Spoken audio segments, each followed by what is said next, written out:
Ang matinis na tunog ng alarma ang pumunit sa tila normal na hapon sa Jude Medical Center. Code Blue. Emergency Room. Para kay Ara Reyes, ang tunog na iyon ay hindi lang isang babala. Ito ay isang utos.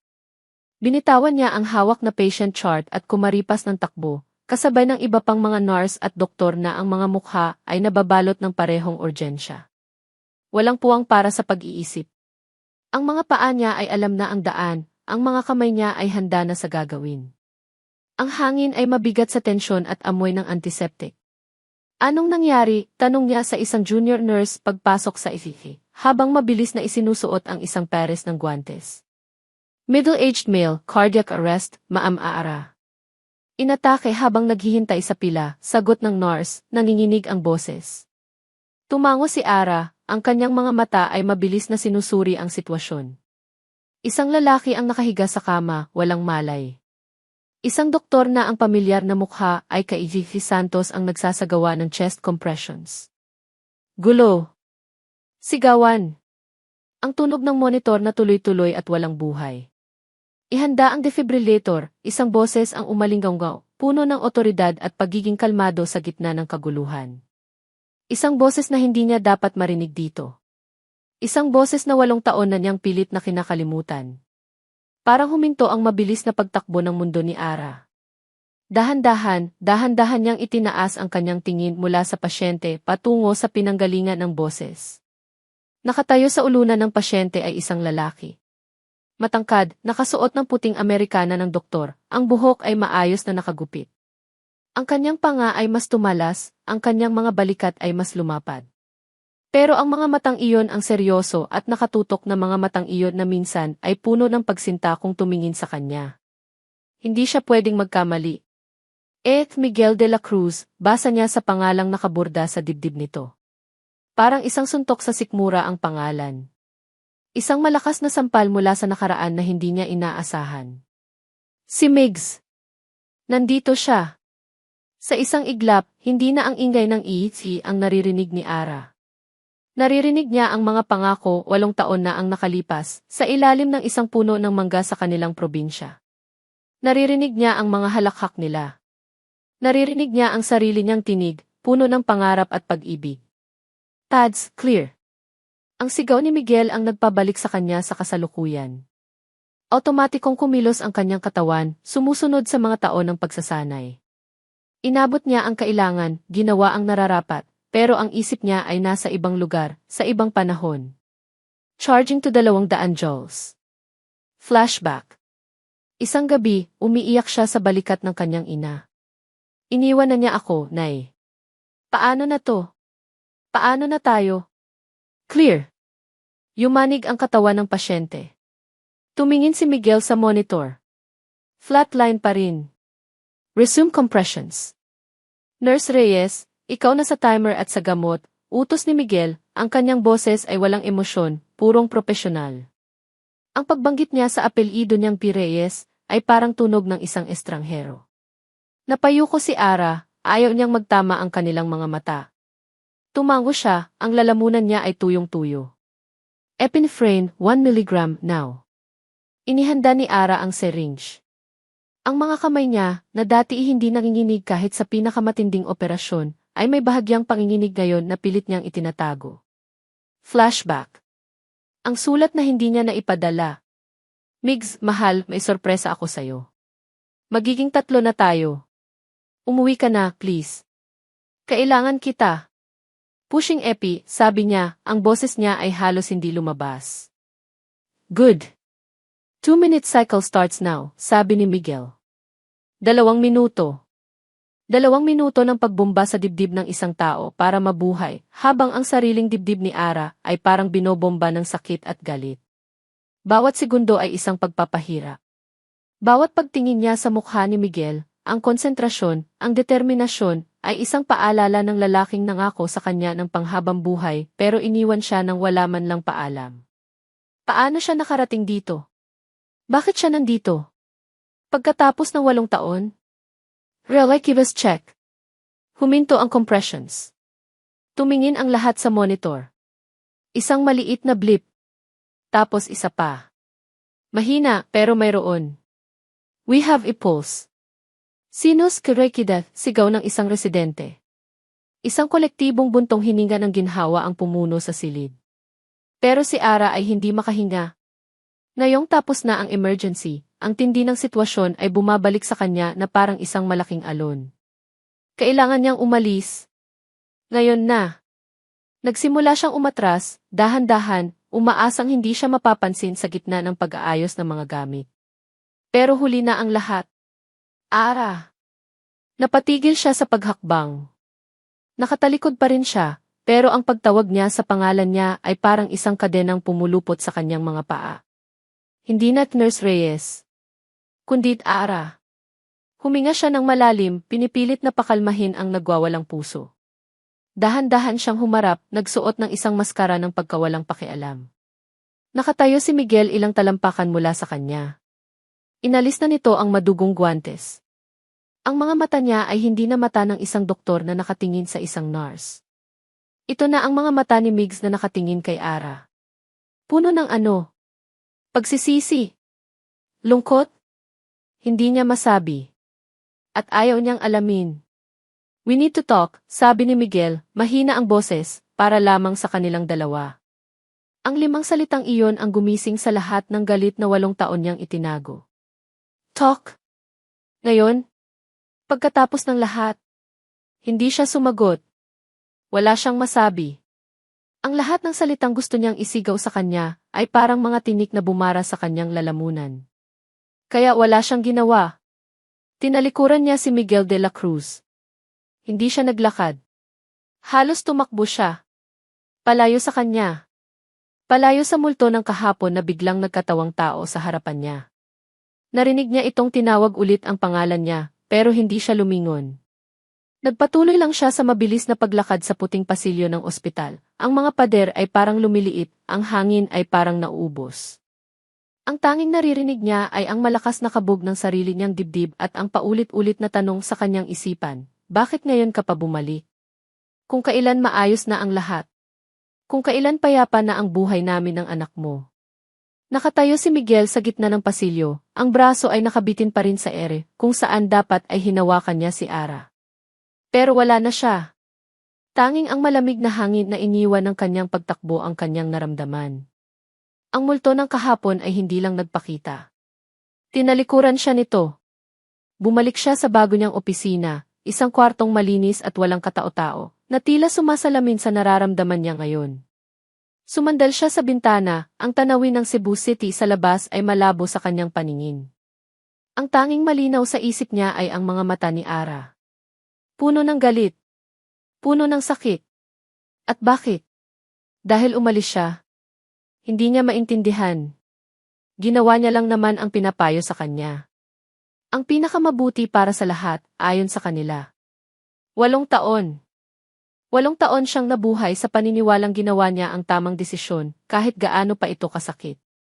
Ang desisyon na iwan ang lahat para sa isang pangarap na hindi lang para sa kanya, kundi para rin sa kanila. Iyon ang sinabi sa kanya. Iyon ang pinaniwalaan niya.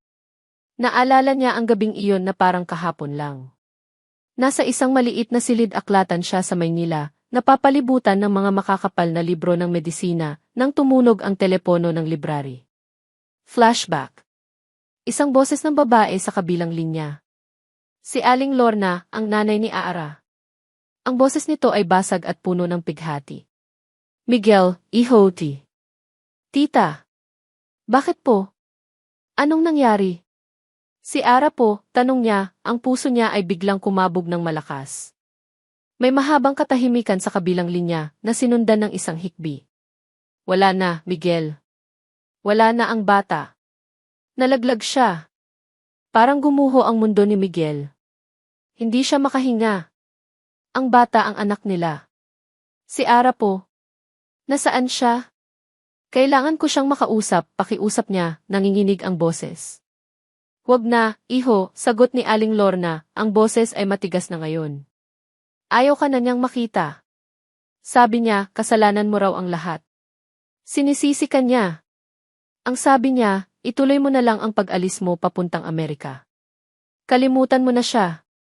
Ito na ang huling beses na maririnig mo ang tungkol sa amin. Pagkatapos noon, ibinaba na ang telepono. Paulit-ulit na bumabalik ang pag-uusap na iyon sa isip ni Miguel. Iyon ang naging lason na pumatay sa pag-asa niya.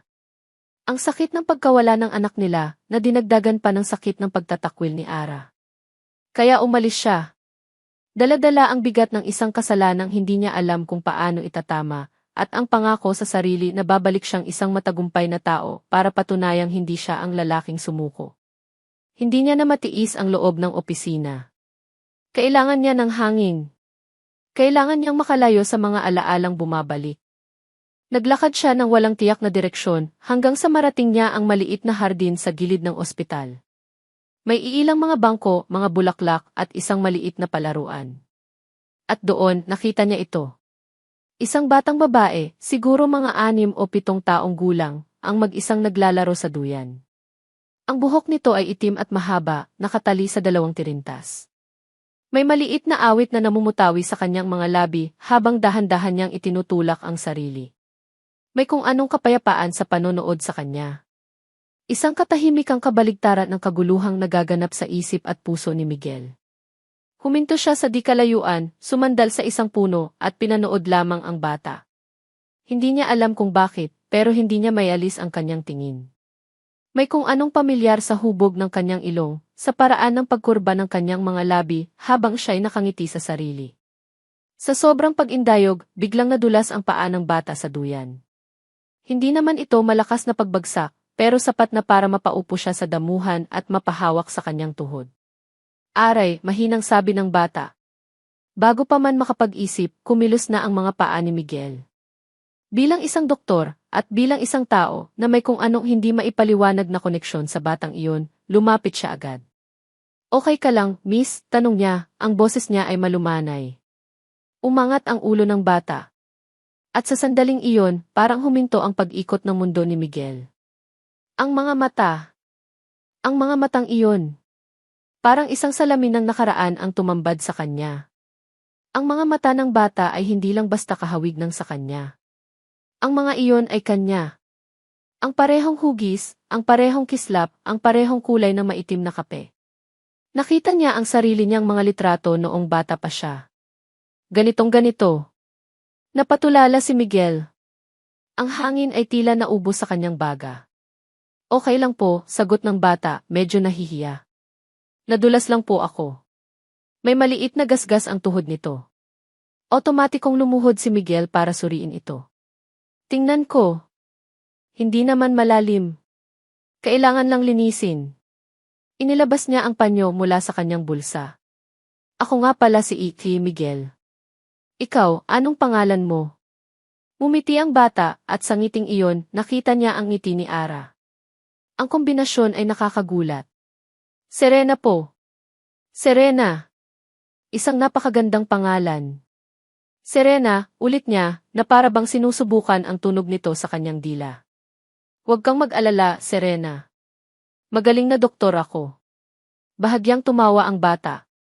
Sabi po ni Mama, huwag daw po ako makikipag-usap sa hindi ko kakilala. Pero doktor naman ako. At saka, nagpakilala na ako, kaya kilala mo na ako, biro ni Miguel, at nakita niyang lumiwanag ang mukha ng bata. Nang tatayo na sana sila, isang boses ang pumutol sa kanilang pag-uusap. Isang pamilyar na boses ng isang nurse na papalapit sa kanila. Serena! Halika na, anak! Hinihintay ka na ni Mama Ara mo. Bawat salita ay parang isang dagundong ng kulog sa pandinig ni Miguel. Serena! Ang pangalan ng bata. Anak! Mama Ara mo. Nag-angat ng tingin si Miguel mula sa bata, patungo sa nurse na tumatawag at pabalik sa bata. Nagkabuhol-buhol ang lahat sa kanyang isipan. Ang pagkakahawig. Ang edad.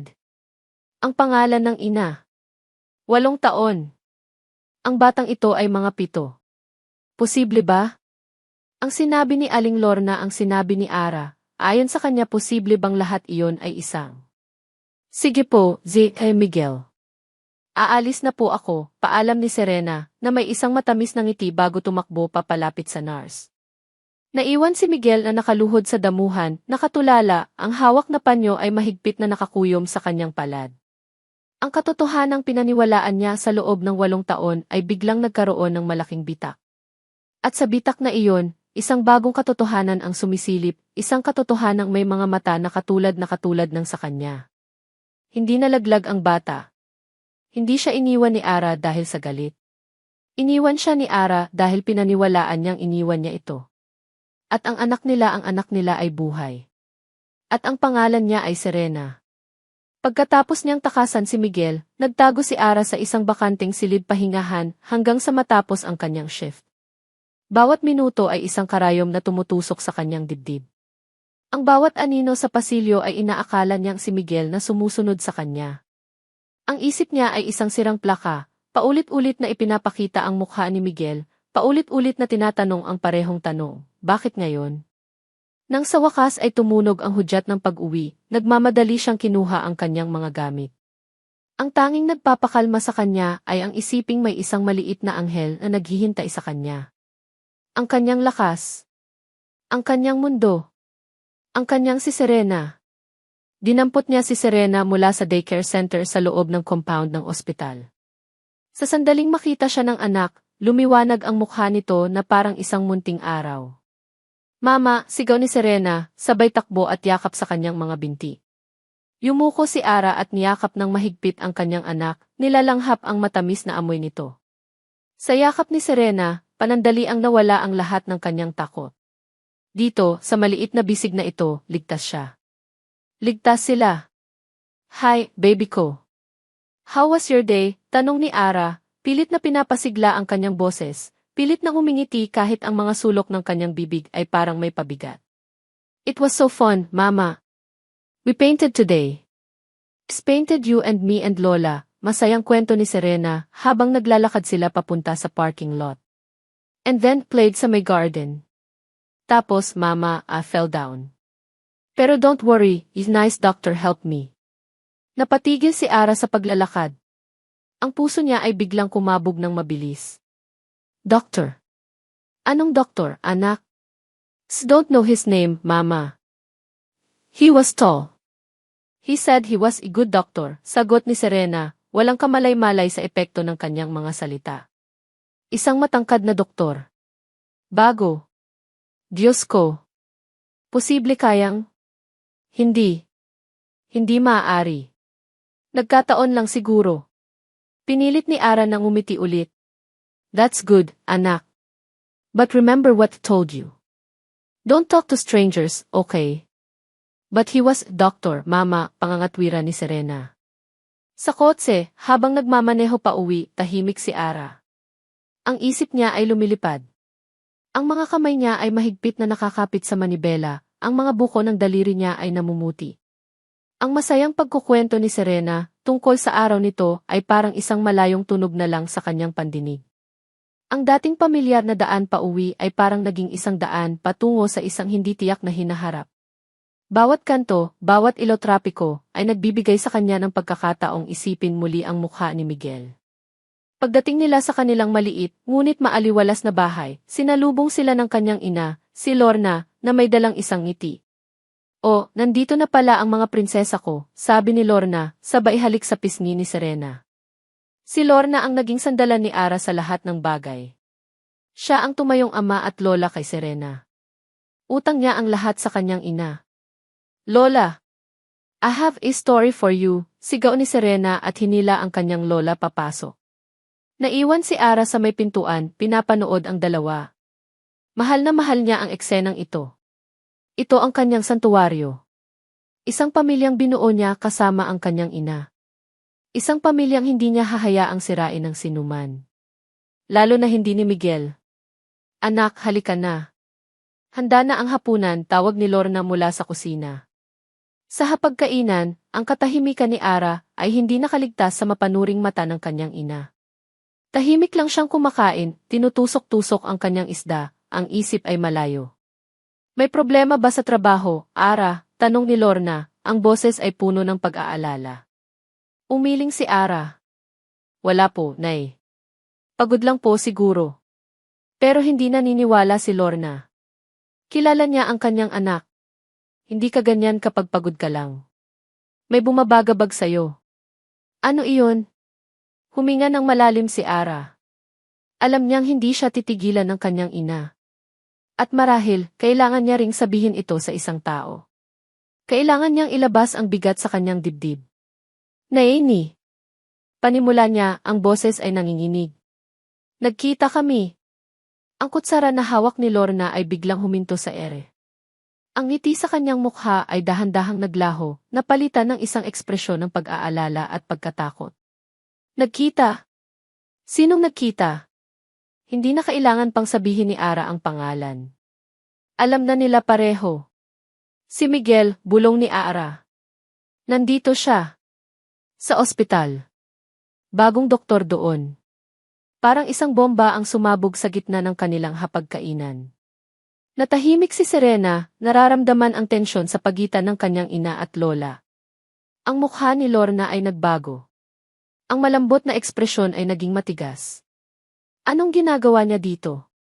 Anong sabi niya sa'yo? He tried to talk to me, Nay.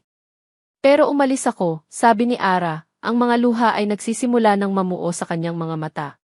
Natatakot ako, Nay. Paano kung malaman niya ang tungkol kay Serena? Tumayo si Lorna, lumapit kay Ara, at hinawakan ang kanyang mga balikat. Ang mga mata niya ay nag-aalab.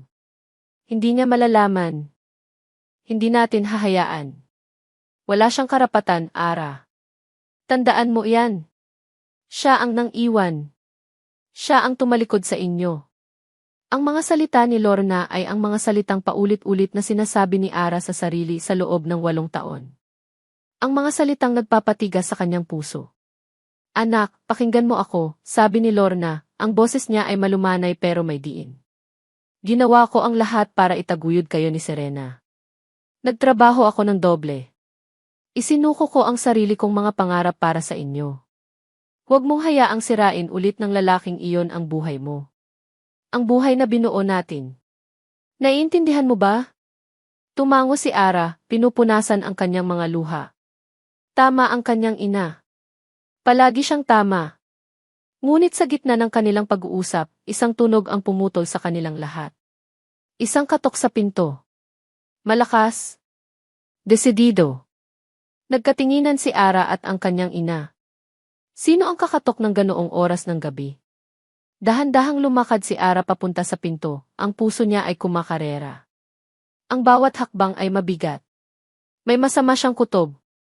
Isang pakiramdam na ang multo na tinakbuhan niya kanina ay sinundan siya hanggang sa kanyang tahanan. Huminga siya ng malalim bago pihitin ang seradura.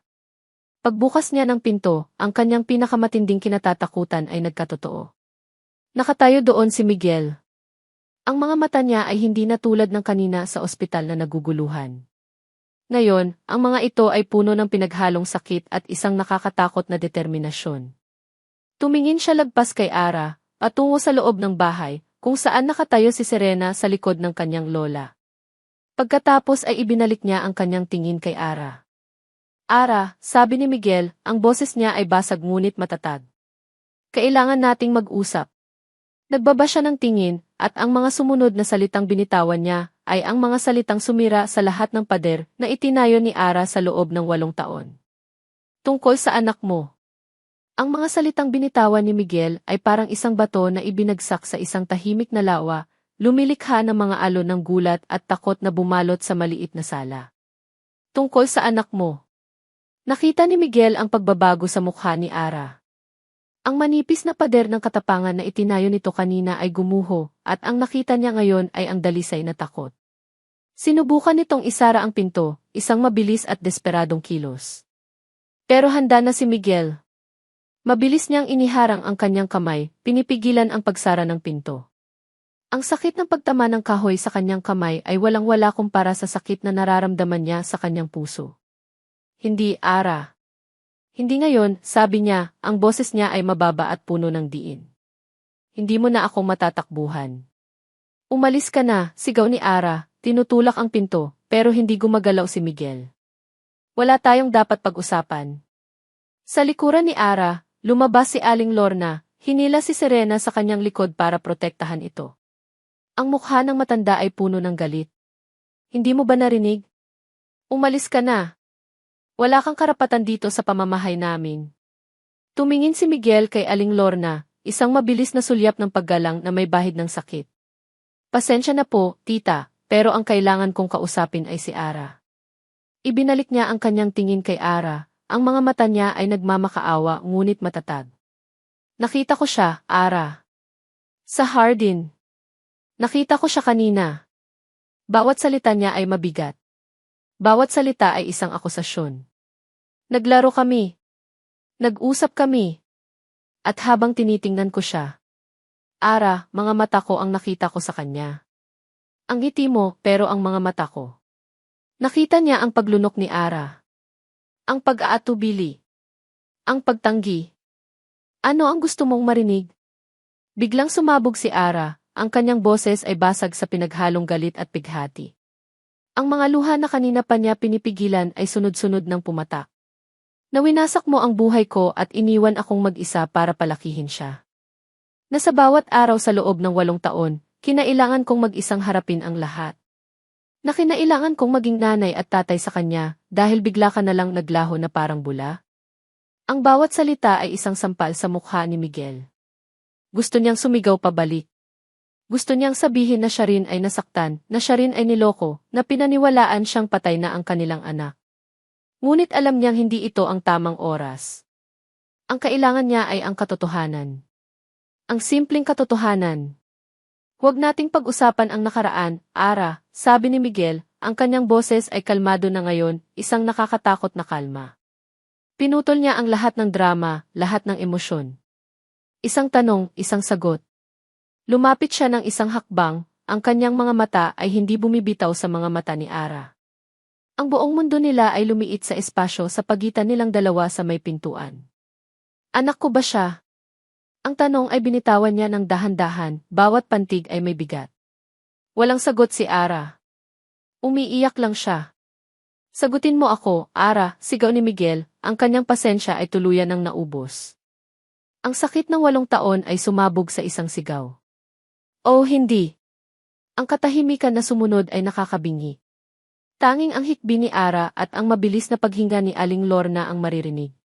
Tumingin si Ara kay Miguel, ang kanyang mga mata ay pula at namamaga. Nakita ni Miguel ang pagod sa mga ito. Ang pagod ng pagtatago. Ang pagod ng pagpapanggap. Ang pagod ng pag-iisa. At sa wakas, sumuko siya. Bulong niya, isang salitang halos hangin lang, isang tunog ng pagsuko. Pagkatapos, tumingala siya, na parang may kaunting lakas na bumalik sa kanya. Ang 2 letrang iyon ay tumama kay Miguel na parang isang bala. Totoo nga. Ang lahat ng kanyang hinala, ang lahat ng kanyang takot, ang lahat ng kanyang bagong pag-asa, totoo ang lahat. May anak siya. Isang anak na babae. Napatitig lang siya kay Ara, hindi makapagsalita, sinusubukang iproseso ang katotohanang babago sa kanyang buong buhay. Ang ekspresyon ni Ara ay muling nagbago.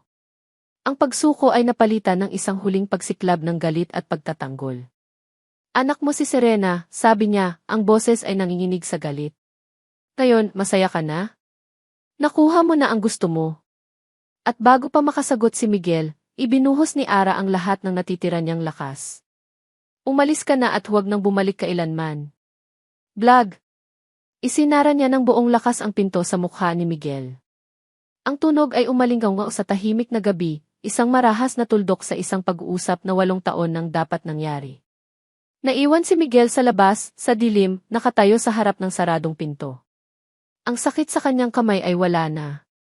Ang tanging nararamdaman niya ay ang malakas na kabog ng kanyang puso at ang paulit-ulit na pag-etso sa kanyang isipan ng 2 salita. Anak mo. Anak mo. May anak siya. At isinara na naman siya sa labas ng buhay nito. Hindi natulog si Miguel ng gabing iyon. Ang tunog ng pagsara ng pinto ay paulit-ulit na umalinggaw sa kanyang isipan, kasabay ng 2 salitang nagpabago sa lahat, anak mo. Nakatayo siya sa harap ng salamin sa kanyang bagong apartment, tinititigan ang sarili niyang refleksyon. Isang ama. Siya ay isang ama. Ang katotohanang iyon ay hindi isang pabigat, ito ay isang angkla. Isang dahilan. Isang misyon. Ang pader na isinara ni Ara sa mukha niya ay hindi isang katapusan. Para kay Miguel, iyon ay isang hamon. Hindi siya susuko. Hindi na ulit. 8 taon na siyang nawala sa buhay ng kanyang anak. Hindi na niya hahayaang madagdagan pa iyon. Kinabukasan, may bago siyang determinasyon. Ngunit mayroon ding isang malaking problema, paano niya sisimulan? Paano lumapit sa isang anak na hindi kakilala at sa isang ina na galit sa'yo? Naisip niya, marahil, ang pinakasimpleng paraan. Isang regalo. Pagkatapos ng kanyang duty sa ospital, dumaan siya sa isang malaking department store. Pakiramdam niya ay isa siyang dayuhan sa seksyon ng mga laruan. Ano ba ang gusto ng isang 7 taong gulang na batang babae? Mga manika. Mga libro. Sa huli, pinili niya ang isang malaking manika na may mahabang buhok at isang magandang bestida. Ito ay tila ligtas na pagpipilian. Ngunit ang pagbili ay ang madaling parte. Ang pagbibigay nito ang mahirap. Hindi siya pwedeng basta na lang sumulpot ulit sa bahay nila. Tiyak na isasara na naman ang pinto sa mukha niya. Kaya kinabukasan, gumawa siya ng paraan. Nakita niya si Nurse Patty, isang masayahing nurse mula sa Pedia Ward, na kilala sa pagiging matulungin. Patty, pwede ba akong humingi ng pabor? Tanong ni Miguel, medyo nahihiya, hawak ang malaking paper bag na naglalaman ng manika. Sure, Duff. Ano po yon? Sagot nito na may malaking ngiti. Kasi may regalo ako para sa anak ng isang kaibigan. Anak ni Nurse Ara Reyes. Pwede mo bang iabot sa kanya? Medyo busy lang kasi ako sa isihi. Palusot ni Miguel, alam niyang manipis ang kanyang dahilan. Kay Maam Ara? Sige po, Duff. Walang problema. Siguradong matutuwa ang anak niya, sabi ni Patty, walang anumang hinala. Maghapon, nakaramdam si Miguel ng kaunting pag-asa. Inaasahan niyang baka sakaling ang simpleng regalo ay maging isang maliit na tulay. Isang paraan para sabihing, nandito ako. Gusto kong bumawi. Ngunit ang pag-asang iyon ay brutal na winasak pagsapit ng tanghalian. Nasa kantina si Miguel, kumakain ng kanyang pananghalian nang maramdaman niyang may tumayo sa harap ng kanyang mesa. Pag-angat niya ng tingin, nakita niya si Ara. Ang kanyang mukha ay kasing lamig ng yelo. Walang emosyon. Walang galit. Walang lungkot. Tanging isang nakakakilabot na kawalan. Walang sabi-sabi, marahan niyang ipinatong sa ibabaw ng mesa ni Miguel ang paper bag na naglalaman ng manika. Ang regalo. Ano to? Mahinang tanong ni Miguel, kahit alam na niya ang sagot. Huwag mong daanin sa regalo ang responsibilidad na tinalikuran mo, sabi ni Ara, ang boses niya ay patag ngunit bawat salita ay may talim. Hindi mo mabibili ng laruan ang 8 taon na wala ka. Ara, hindi ganoon. Simula ni Miguel, gustong magpaliwanag. Hindi ko kailangan ng paliwanag mo, putol ni Ara. At lalong hindi kailangan ni Serena ng mga laruan mo. Ang kailangan namin ay tigilan mo na kami. Huwag ka nang lumapit. Huwag ka nang manggulo. Pagkatapos noon, tumalikod na siya at naglakad palayo, iniwan si Miguel na nakatulala sa manikang ibinalik sa kanya. Ang buong kantina ay parang naglaho. Tanging siya, ang kanyang malamig na pagkain, at ang simbolo ng kanyang unang kabiguan bilang isang ama. Hindi sumuko si Miguel. Kung ayaw ni Ara ng regalo, susubukan niya ang direktang paraan. Kailangan niyang makita si Serena. Sa sumunod na araw, pagkatapos ng kanyang shift, nagpunta siya sa parke sa labas ng ospital. Ito ang parehong hardin kung saan niya unang nakita ang anak. Nagbabaka sakali siyang makikita niya ulit ito. At hindi siya nabigo. Sa di kalayuan, nakita niya si Serena, masayang tumatakbo habang nagpapalipad ng isang maliit na saranggola. At sa tabi nito, nakaupo sa isang bangko, ay si Aling Lorna. Ang bantay. Huminga ng malalim si Miguel. Ito na. Dahan-dahan siyang naglakad papalapit sa kanila. Wala siyang masamang intensyon. Gusto niya lang sanang bumati. Gusto niya lang makita ng malapitan ang ngiti ng kanyang anak. Nasa 10 talampakan na lang ang layo niya nang mapansin siya ni Aling Lorna. Ang mukha ng matanda ay biglang nagbago. Ang kaninang kalmadong ekspresyon ay napalitan ng alarma at galit. Mabilis itong tumayo.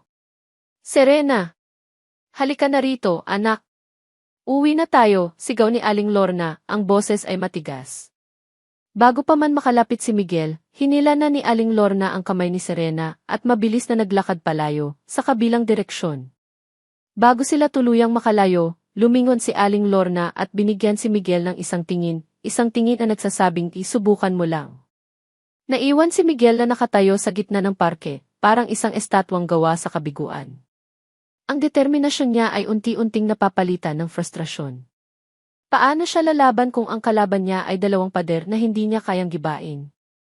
Sa sumunod na mga araw, naramdaman niyang tila pinagtutulungan siya ng tadhana. Tila sinadya ang kanilang mga schedule ni Ara para hindi sila magkita. Kung may emergency sa ward ni Ara, ibang doktor ang tinatawag. Ang mundo sa loob ng ospital ay tila kumikilos para ilayo sila sa isa't isa. Isang gabi, habang pauwi na siya, pagod at halos wala ng pag-asa, may isang messenger na naghihintay sa labas ng kanyang apartment. Para po kay G.T. Miguel de la Cruz, sabi ng lalaki, sabay abot ng isang malaking brown na sobre. Nagtataka man ay tinanggap ito ni Miguel. Nang buksan niya ito sa loob ng kanyang apartment, nahulog ang kanyang puso. Naglalaman ito ng isang formal na dokumento, isang sulat mula sa isang law firm. Hindi niya kailangang basahin ang lahat. Ang mga salitang nakasulat sa malalaking letra ay sapat na. Formal demand cease desist. Nakasaad sa sulat na hinihiling sa kanya na itigil ang anumang uri ng pakikipag-ugnayan, direkta man o hindi, kay Mf. Ara Reyes at sa menor de edad nitong anak na si Serena Reyes.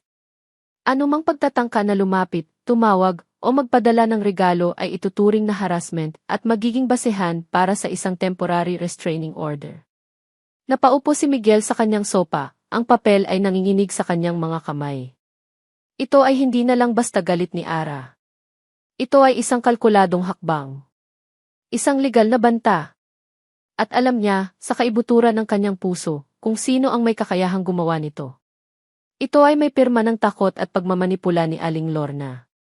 Isinara na nila ang pinto.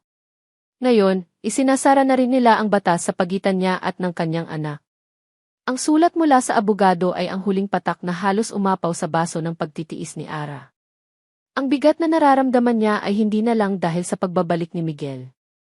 Ngayon, pati ang mga kilos ng sarili niyang ina ay nagiging isang pabigat sa kanyang dibdib. Nang gabing iyon, hindi niya napigil ang harapin ang kanyang ina. Nay, kailangan ba talaga to? Tanong ni Ara, hawak ang kopya ng sulat na iniwan ni Lorna sa ibabaw ng kanyang mesa, isang tahimik na anunsyo ng tagumpay nito. Isang sulat mula sa abogado. Hindi ba't sobra na to? Sobra, sagot ni Lorna, hindi inaalis ang tingin sa kanyang ginagawa sa kusina. Anong sobra, Ara? Pinoprotektahan lang kita. Tayo. Si Serena. Iyon ba ay sobra para sa'yo? Pero kinakabahan si Serena. Nararamdaman niya, Nay. Nararamdaman niyang may mali, giit ni Ara, ang boses niya ay may bahid na ng frustrasyon. Hindi na siya mapakali. Palagi niyang tinatanong kung galit daw ba ako. This is too much. Humarap si Lorna, at sa mga mata nito ay may nakita si Arang isang bagay na hindi niya madalas makita, takot. Mas gugustuhin mo bang hayaan na lang natin siyang lumapit? Hayaan siyang guluhin ang isip ng anak mo. Ara, 8 taon tayong namuhay ng tahimik. Hindi ko hahayaang sirain niya iyon ngayon. Walang nagawa si Ara kundi ang manahimik. Tama ang kanyang ina. Tama naman siguro. Pero bakit pakiramdam niya ay siya ang nasasakal sa gitna ng lahat? Sa sumunod na weekend, para makatakas sa bigat ng hangin sa loob ng bahay, nagpasya si Ara na maglinis. Naglinis siya ng buong bahay, inilalabas ang lahat ng kanyang pagod at stress sa pag-aayos ng mga gamit. Umabot siya sa kanyang aparador, sa pinakailalim na bahagi nito kung saan nakatago ang mga bagay na matagal na niyang ayaw tingnan. Doon, nakita niya ito. Isang luma at maalikabok na kahon ng sapatos. Ang nakasulat sa takip, gamit ang kanyang sariling sulat kamay, para kay Ehi. Biglang kumabog ang kanyang puso. Alam niya kung ano ang laman nito. Nanginginig ang mga kamay na binuksan niya ang kahon. Sa loob, naroon ang isang salansan ng mga liham. Mga liham na isinulat niya 8 taon na ang nakalipas. Mga liham na puno ng pag-ibig, pangarap at pag-asa. Mga liham na hindi niya kailanman na ipadala. Umupo siya sa sahig at isa-isang binasa ang mga ito. Bawat salita ay isang matamis na kirot, isang paalala ng babaeng minsan siyang naging, isang babaeng puno ng tiwala at walang takot na magmahal. Migs, mahal ko, bilang na lang ang mga araw bago ka umalis. Mamimiss kita ng sobra, pero alam kong para to sa pangarap natin. Hintayin kita kahit gaano katagal. Mahal, may sorpresa ako sa'yo. Hindi na tayo dalawa lang sa mga pangarap natin. Magiging tatlo na tayo. Umuwi ka na, please. Sabik na akong sabihin sa'yo. Ang mga luha ay nagsimulang dumaloy sa kanyang mga pisngi habang binabasa niya ang sarili niyang mga salita. Naalala niya ang kaba at tuwa nang isulat niya ang mga iyon. Naalala niya ang buong puso niyang pagtitiwala na kapag nalaman ni Miguel ang tungkol sa bata, lahat ay magiging maayos. At naalala niya kung ano ang sumunod. Ang takot. Ang pag-aalala. Hiniling niya sa kanyang ina na tawagan si Miguel. Ayaw niyang masira ang konsentrasyon nito sa pag-aaral, kaya si nanay na lang ang pinakiusapan niya. Si nanay ang nagbalita sa kanya ng lahat. Na walang pakialam si Miguel. Na mas pinili nito ang Amerika. Napabigat lang daw ang bata. Habang nakaupo doon sa sahig, napapaligiran ng mga multo ng kanyang nakaraan, isang malamig na anino ng pagdududa ang gumapang sa kanyang isipan. Sa lahat ng iyon, ni minsan ay hindi niya direktang nakausap si Miguel. Lahat ay dumaan sa kanyang ina. Ang balita. Ang desisyon. Ang sakit. Lahat ay galing kay nanay. Isang tanong ang biglang sumulpot sa kanyang isipan. Isang tanong na napakadelikado, isang tanong na ayaw niyang isipin, ngunit hindi na niya mapigilan. Paano kung hindi ganoon ang nangyari? Mabilis niyang itiniklop ang mga sulat at isinilid pabalik sa kahon. Tinulak niya ito pabalik sa ilalim ng aparador, na para bang kaya niyang itulak pabalik ang pagdududang nagsisimula ng mamuo. Ngunit huli na ang lahat. Ang binhi ng duda ay naitanim na.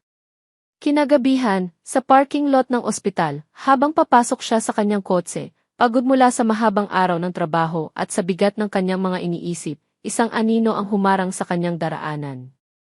Napatalon siya sa gulat. Si Miguel. Huwag kang mag-alala, hindi ako lalapit, agad na sabi ni Miguel, itinaas ang dalawang kamay na parang sumusuko. Nakatayo lang ito ilang metro ang layo. Ang mukha niya ay seryoso. Wala na ang galit at desperasyon ng mga nakaraang araw. Napalitan ito ng isang kalmadong intensidad. Ano na naman to, Miguel? Hindi mo ba nabasa ang sulat? Tanong ni Ara, ang boses ay pagod. Nabasa ko, sagot ni Miguel. Kaya nga hindi ako lalapit. Pero may isa lang akong kailangang malaman, Ara. Pagkatapos nito, kung ito pa rin ang gusto mo, lalayo ako. Pinagmasdan siya ni Ara. May kakaiba sa kanya ngayon. Ang kalmadong ito ay mas nakakakaba kaysa sa kanyang mga sigaw. Ara, please, pakiusap ni Miguel, ang kanyang boses ay halos isang bulong. Just tell me one thing. Tumingin ito ng diretsyo sa kanyang mga mata, at ang tanong na binitawan nito ay hindi isang akusasyon, kundi isang susi. Isang susi na tila direktang bumukas sa kahon ng pagdududa na kanina lang ay pilit niyang isinasara. Noong araw na iyon, 8 taon na ang nakalipas, sino ang nakausap mo? Huminto si Miguel na parang binibigyan ng bigat ang bawat salita. Ako o ang nanay mo? Ang tanong na binitawan ni Miguel sa parking lot ay hindi umalis sa kanyang isipan. Ako o ang nanay mo? Hindi ang galit sa mga mata ni Ara ang nakita niya bilang sagot. Hindi pagtanggi, kundi pagkalito. Isang maikling sandali ng pag-aalinlangan na nakita niya bago ito mabilis na tumalikod at sumakay sa kotse nito. Ang pagkalitong iyon ang naging bagong gasolina ni Miguel. Habang nagmamaneho siya pauwi, ang frustrasyon niya ay dahan-dahang napalitan ng isang malamig at matalas na determinasyon. Hindi na ito tungkol sa pagmamakaawa para sa pagpapatawad. Ito ay tungkol sa paghahanap ng katotohanan. May mali sa kwento. May isang piraso na hindi umaakma sa lahat ng nangyari. At hindi siya titigil hanggat hindi niya ito nahahanap. Pagdating sa kanyang apartment, hindi siya naupo. Nagpabalik-balik siya sa kanyang sala na parang isang leon sa loob ng haula. Kailangan niyang magsimula sa simula. Sa pinakaunang kasinungalingan na naging lason sa buhay nilang dalawa. Ang tawag sa telepono. Sinabi ni Aling Lorna na tinawagan siya nito sa kanyang cellphone. Na hindi niya sinagot. Na iyon ang patunay na wala siyang pakialam. Pero maalala niya, palagi niyang sinasagot ang mga tawag mula sa Pilipinas. Palagi siyang nag-aabang. Sino ang pwedeng magpatunay? Sino ang pwedeng makaalala? At bigla, isang pangalan ang pumasok sa kanyang isip. Si Tita Carol. Ang may-ari ng boarding house na tinirhan niya sa Maynila. Isang mabait ngunit medyo tsismosang matanda na alam ang lahat ng nangyayari sa kanyang mga boarder. Nanginginig ang mga kamay ni Miguel habang hinahanap ang luma niyang address book. Sa awa ng Diyos, nandoon pa rin ang numero. Huminga siya ng malalim, ang kanyang puso ay kumakabog. Ito ay isang long shot. 8 taon na ang nakalipas. Pero kailangan niyang subukan. Nagring ang telepono ng ilang beses bago may sumagot. Hello, isang pamilyar na boses ng matanda. Tita Carol, tanong ni Miguel, ang boses niya ay medyo nanginginig. Si Miguel po ito. Si Migs de la Cruz. Boarder niyo po dati. Migs! Ikaw ba yan, iho? Biglang sumigla ang boses sa kabilang linya. Diyos ko, ang tagal na. Kamusta ka na? Nabalitaan kong nasa Amerika ka na raw at sikat na doktor. Abay, napakagaling. Napangiti si Miguel. Okay lang po, tita. Kakabalik ko lang po ng Pilipinas. Dito na po ako sa Cebu ngayon. Nagkamustahan sila ng ilang minuto. Tinanong ni Tita Carol ang tungkol sa kanyang buhay, sa kanyang trabaho. At pagkatapos, dahan-dahan, iniliko ni Miguel ang usapan. Tita, may itatanong lang po sana ako. Medyo luma na po, pero baka maalala niyo pa. Ano iyon, iho? Ang memorya ko ay malakas pa, pagmamalaki nito. Naaalala niyo po ba noong mga huling araw ko dyan bago ako umalis papuntang Amerika? May tumawag po ba para sa akin? Galing probinsya. Natahimik si Tita Carol sa kabilang linya na para bang maihinahalungkat sa bowl ng kanyang alaala. Yes, Sam, galing probinsya. Teka. Ang bawat segundo ng katahimikan ay parang 1 oras para kay Miguel. Biglang sabi ni Tita Carol. Naalala ko pa nga. Kasi hindi naman madalas may tumatawag sa landline dito para sa mga boarder. May tumawag na isang babae, hinahanap ka. Matandang boses. Taga Cebu raw. Nanlamig ang buo niyang katawan. Matandang boses po, tita. Sigurado po kayo? Iho. Boses nanay. Sabi ko, wala ka, nasa library ka at nagre-review para sa exam mo. Aalis ka na kasi, di ba? Nako, awa nga ako sa'yo noon ang sipag-sipag mo. Hinabol ni Miguel ang kanyang hininga. Tita, ano pa pong sinabi niya? Ano pong sinabi niyo? Ayon. Kinuha niya ang numero ng telepono ng library. Ibinigay ko naman. Bakit mo na itanong, iho? May problema ba? Hindi na narinig ni Miguel ang huling tanong. Ang mga salita ni Tita Carol ay umuulit-ulit sa kanyang isipan. Tumawag sa landline. Matandang boses. Ibinigay ko ang numero ng library. Hindi ang cellphone niya, kundi ang landline. Ang sinabi ni Aling Lorna ay isang kasinungalingan. Salamat po, tita. Maraming salamat po, sabi ni Miguel bago magpaalam. Pagkababa niya ng telepono, napasandal siya sa pader. Ang unang piraso. Ang unang patunay. Pero hindi sapat. Kailangan pa niya ng higit. Mabilis niyang binuksan ang kanyang laptop. Salamat sa teknolohiya, ang lahat ng files at records mula sa kanyang lumang cellphone ay nakasave sa cloud. Hinanap niya ang kanyang call logs mula sa panahong iyon. Nag-scroll siya pabalik sa eksaktong petsa kung kailan sinabi ni Aling Lorna na tumawag ito. Wala. Walang missed call. Walang registered call mula sa anumang numero na galing sa Cebu. Kinumpirma nito ang sinabi ni Tita Carol. Kinumpirma nito ang kasinungalingan. Pero hindi siya tumigil doon. Ngayong bukas na ang pinto ng pagdududa, sinuri niya ang lahat. Mga lumang mensahe. Mga lumang email. At doon, nakita niya ito. Isang email mula sa dati niyang kaibigan at kaklase, si Marco, na may subject na, Pre, kamusta? Isa itong email na hindi niya masyadong pinansin noon dahil sa dami ng kanyang iniisip. Binuksan niya ito. Puro kamustahan at kwentuhan. Ngunit sa dulo ng email, may isang pangungusap na nagpatigil sa pagtibok ng kanyang puso. Nga pala, pre, nakita ko yung girlfriend mo last month. Si Ara. Kasama nanay niya. Galing sila sa klinik ni Ifi Santos, yung sikat na obgyn. Mukhang buntis nga yata. Congrats! Binasa niya ulit ang pangungusap. At pagkatapos, tiningnan niya ang petsa ng email. Isang buwan. Isang buwan pagkatapos ng araw na sinabi ni Aling Lorna sa kanya na nalaglag na ang bata. Nanlamig ang buo niyang katawan. Ang dugo niya ay tila naging yelo sa kanyang mga ugat. Hindi lang ito isang simpleng kasinungalingan tungkol sa isang tawag sa telepono. Ito ay isang mas malaki, mas madilim, at mas masakit na panloloko. Ang tanong ni Miguel ay parang isang multo na sumunod kay Ara pa uwi. Ako o ang nanay mo? Habang nagmamaneho siya sa dilim, pilit niyang iwinawaksi ang tanong. Nililito lang ako ni Miguel. Iyon lang iyon.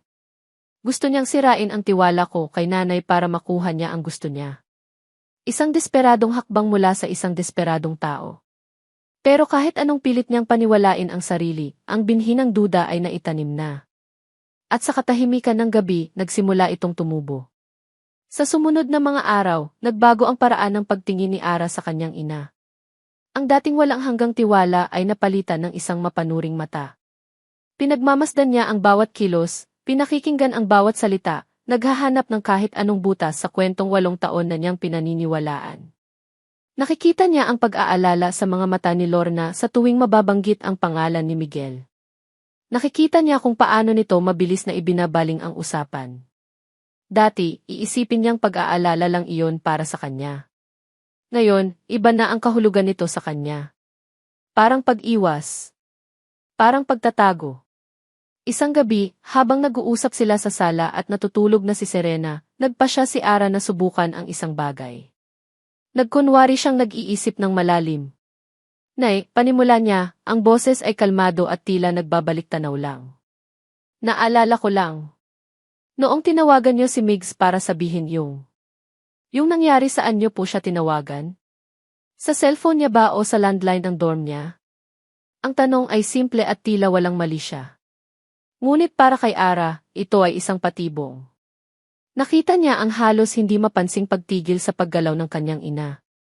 Isang segundo lang iyon, isang mabilis na pag-iisip. Isang pag-aatubili na kung dati ay hindi niya mapapansin. Sa cellphone niya, syempre, sagot ni Lorna, sabay tawa ng bahagya para itago ang pagkataranta. Moderno na tayo noon, anak. Sino pa ba ang gumagamit ng landline? Isang malamig na pakiramdam ang gumapang sa likod ni Ara. Ang pag-aatubili. Ang salitang gi syempre na tila pilit. May mali. Hindi na siya nagsalita. Tumango na lang siya at ngumiti, pero ang ngiting iyon ay hindi umabot sa kanyang mga mata. Sa loob-loob niya, isang maliit na piraso ng kanyang mundo ang nagsimulang mabasag. Makalipas ang ilang araw, nagising si Serena na may sinat. Hindi ito malala, pero bilang isang ina at isang nurse, ayaw ni Ara na magbaka sakali. Dinala niya ang anak sa ospital para magpatingin. Habang naghihintay sila sa outpatient department, abala si Ara sa pag-aalaga kay Serena, sinusubukan na pagaanin ang loob nito. Mama, I want ice cream after, sabi ni Serena, nakasandal sa balikat niya. Tingnan natin, baby. Kapag pumayag si doktora, sagot ni Ara. Nang tawagin na ang pangalan nila, pumasok sila sa isang cubicle. At ang doktor na pumasok para suriin si Serena, ay hindi ang inaasahan niya. Si St. Miguel de la Cruz. Napatigil si Ara. Tila nananadya ang tadhana. Ikaw ang nakaduty dito, tanong niya, hindi maitago ang gulat. May emergency si Ike Reyes. Ako muna ang pumalit, sagot ni Miguel, ang boses ay propesyonal. Tumingin siya kay Serena at ngumiti. Hello ulit, Serena. Nagkita na tayo sa park, di ba? Lumiwanag ang mukha ni Serena. Hello po, Tito Doctor. Opo. Kayo po yung nice doctor. Habang sinusuri ni Miguel si Serena, pinanood lang sila ni Ara. May kakaibang kurot siyang naramdaman sa kanyang puso. Ang paraan ng paghawak ni Miguel sa kanyang anak ay puno ng ingat. Ang boses niya ay malumanay. Nagawa niyang patawanin si Serena sa kabila ng sinat nito. Nakita ni Ara ang isang eksenang hindi niya akalaing makikita niya. Si Miguel, na gumaganap bilang isang doktor sa sarili nitong anak, at si Serena, na komportable at hindi natatakot. Isang to what if di. Isang masakit na what if di. Pagkatapos ng check-up, binigyan ni Miguel si Ara ng reseta. Viral lang. Pahinga at maraming tubig lang ang kailangan. Magiging okay din siya, sabi ni Miguel, ang mga mata ay nakatuon kay Ara. Salamat, sagot ni Ara, ang boses ay mahina. Mabilis niyang kinuha ang reseta at si Serena at lumabas ng cubicle. Habang naghihintay siya sa pila sa parmasya ng ospital, ang isip niya ay gulong-gulo. Ang imahe ni Miguel na nakikipag-usap kay Serena ay ayaw umalis sa kanyang isipan. Sa kanyang likuran, may dalawang matandang nurse na nag-uusap, ang mga boses ay sapat lang para marinig niya. Uy, si Ara Reyes ba yun? Ang laki na ng anak niya, ano, sabi ng isa. Nga. Kamukha ng nanay niya, si Maam Lorna. Naalala mo ba si Maam Lorna, sagot ng pangalawa. Dati, noong buntis pa si Ara, madalas yang magpa-check up dito sa obgyn natin kay Ify Santos. Ang pangalang si Santos ay bago sa pandinig ni Ara. Ang obgyn niya ay si Ify Jimenez. Ay! Naalala ko, sabi ng unang nurse. Pero di ba, bigla siyang lumipat ng doktor. Lumipat sila kay Ify Jimenez sa kalagitnaan ng pagbubuntis. Nagtaka nga ako noon kung bakit. Nanlamig ang mga kamay ni Ara. Ang reseta na hawak niya ay halos malukot sa kanyang pagkakahawak. Biglang lumipat ng doktor. Parang may kung anong kumalabog sa dibdib niya.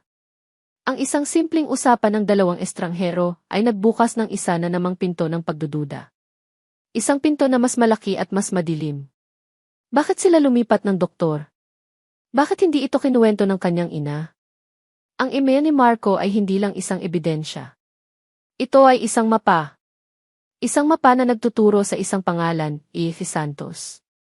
At sa isang lugar, ang klinika nito. Hindi na nag-aksaya ng panahon si Miguel. Ang apoy ng galit na naramdaman niya sa mga nakaraang araw ay nawala. Napalitan ito ng isang malamig at matalas na pokus.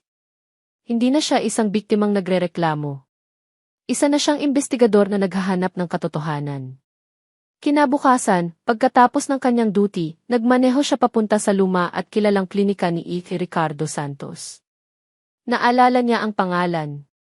Si Ify Santos ay isang matalik na kaibigan ng kanyang yumaong ama, isang rason kung bakit malamang ay dinala ni Ara ang sarili doon noong una.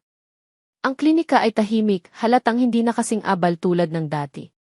Si Ify Santos, na may puti ng buhok at makapal na salamin, ay nagulat ngunit natuwang makita siya. Miguel, iho! Ikaw na ba yan? Bati ng matandang doktor, may ngiti sa kanyang mga labi. Napakalaki mo na. Ang huling kita ko sa'yo ay noong libing ng iyong ama. Dr. Santos, magalang na bati ni Miguel. Salamat po sa pagtanggap ninyo sa akin kahit walang appointment. Ano ka ba? Para kang hindi anak ni Antonio. Halika, maupo ka. Anong may paglilingkod ko sa'yo? May asawa't anak ka na ba? Ang tanong ay tumama kay Miguel, ngunit hindi niya ipinahalata. Actually po, Doc, yan po ang dahilan kung bakit ako narito. Tungkol po sa isang pasyente ninyo 8 taon na po ang nakalipas. Nawala ang ngiti sa mukha ni Ify Santos, napalitan ng isang profesional na pag-iingat. Miguel, alam mo ang patakaran. Patient confidentiality. Alam ko po, Doc, sabi ni Miguel, at inilabas niya ang kanyang cellphone para ipakita ang larawan ni Serena na palihim niyang kinuha noong nasa ospital sila.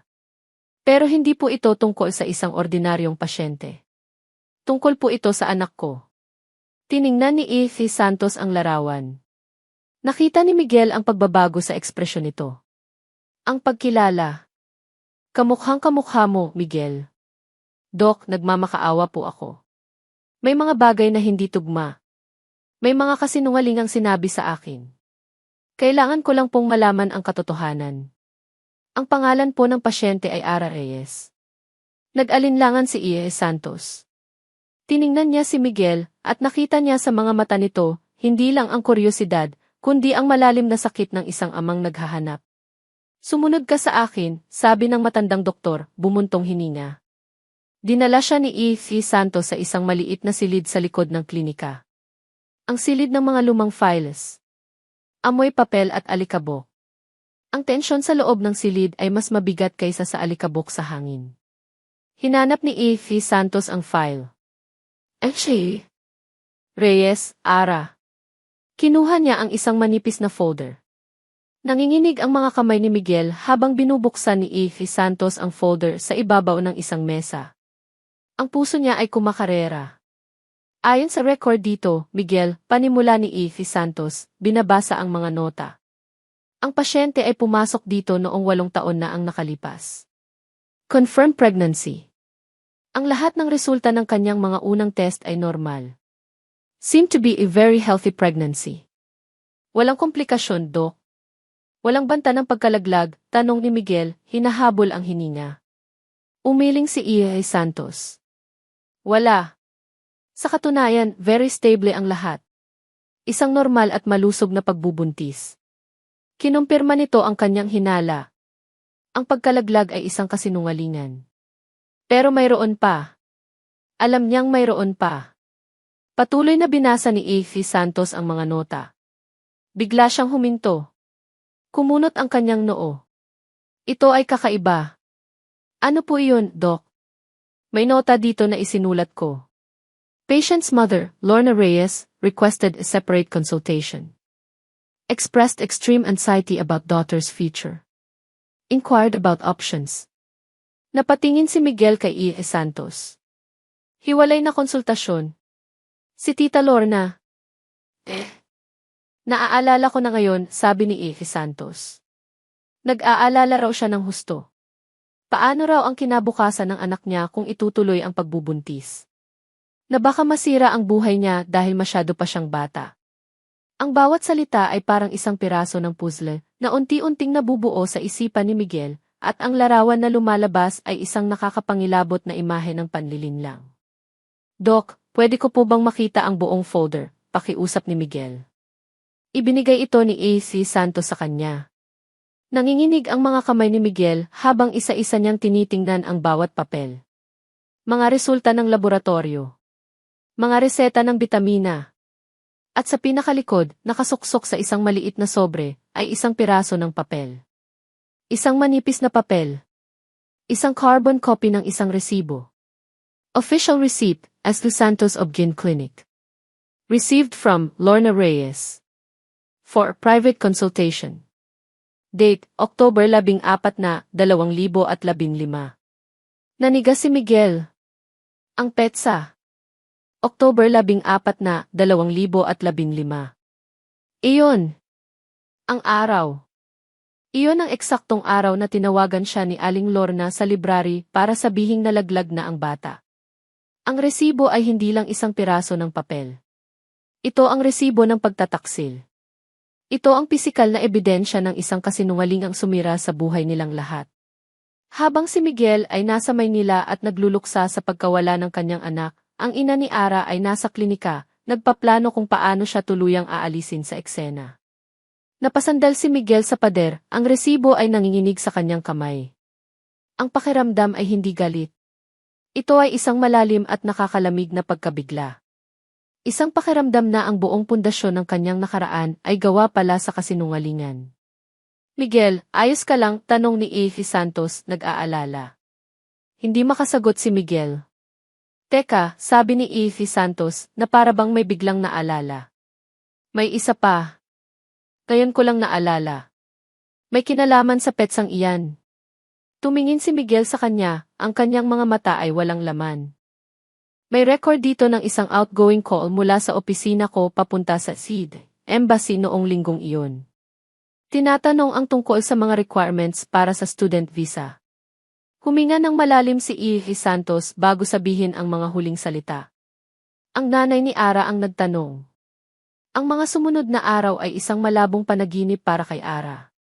Ang mga duda na itinanim ni Miguel at diniligan ng usapan ng mga nurse ay lumaki at naging isang nakakalasong puno sa kanyang isipan. Pilit niyang iwinawaksi, ngunit sa bawat paggising niya sa umaga, naroon pa rin ito, ang mga ugat ay mas malalim na nakabaon sa kanyang puso. Isang gabi, pagod na pagod siyang lumabas ng ospital.